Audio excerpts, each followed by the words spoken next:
السلام علیکم ورحمۃ اللہ وبرکاتہ۔ ناظرین، استقبال ہے آپ کا ہمارے چینل الاخبار میڈیا پر۔ ناظرین، مدارس کے متعلق سرکار کے سروے کیے جانے کے فیصلے پر جمعیت علماء ہند نے ایک بہتر قدم اٹھایا ہے، وہ ہم آپ کے سامنے پیش کرتے ہیں۔ ناظرین، جمعیت علماء کے لیٹر پیڈ میں کہا گیا ہے کہ مدارس اور اس کے نظام کو درہم برہم کرنے اور نشان زد کر کے ٹارگٹ کرنے کی کوشش کی جا رہی ہے۔ بالخصوص اتر پردیش کے آزاد مدارس کے سروے کا حکم جاری ہوا ہے۔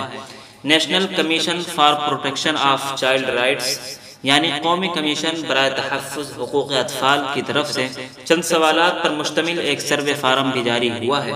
موجودہ حالات کے پس منظر میں اس کے پس پشت مقاصد کا سمجھنا مشکل نہیں ہے۔ ہم سب واقف ہیں کہ کس طرح آسام میں قانون اور عدالت کو بالائے طاق رکھتے ہوئے مدرسوں کو منہدم کیا جا رہا ہے۔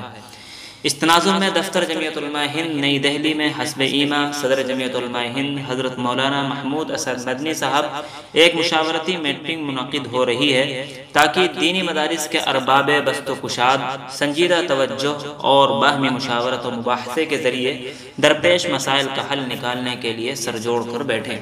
آپ سے مؤدبانہ درخواست ہے کہ بتاریخ 6 ستمبر 2022 بروز منگل صبح 9 بجے بمقام دفتر جمعیت علماء ہند بہادر شاہ ظفر مارگ ITO نئی دہلی اس اہم میٹنگ میں شرکت فرمائیں اور اپنے مفید مشوروں سے مستفید فرمائیں۔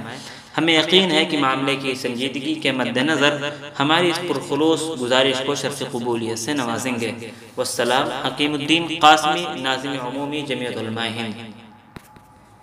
ناظرین، جمعیت علماء ہند کے اس اقدام پر آپ کی کیا رائے ہے؟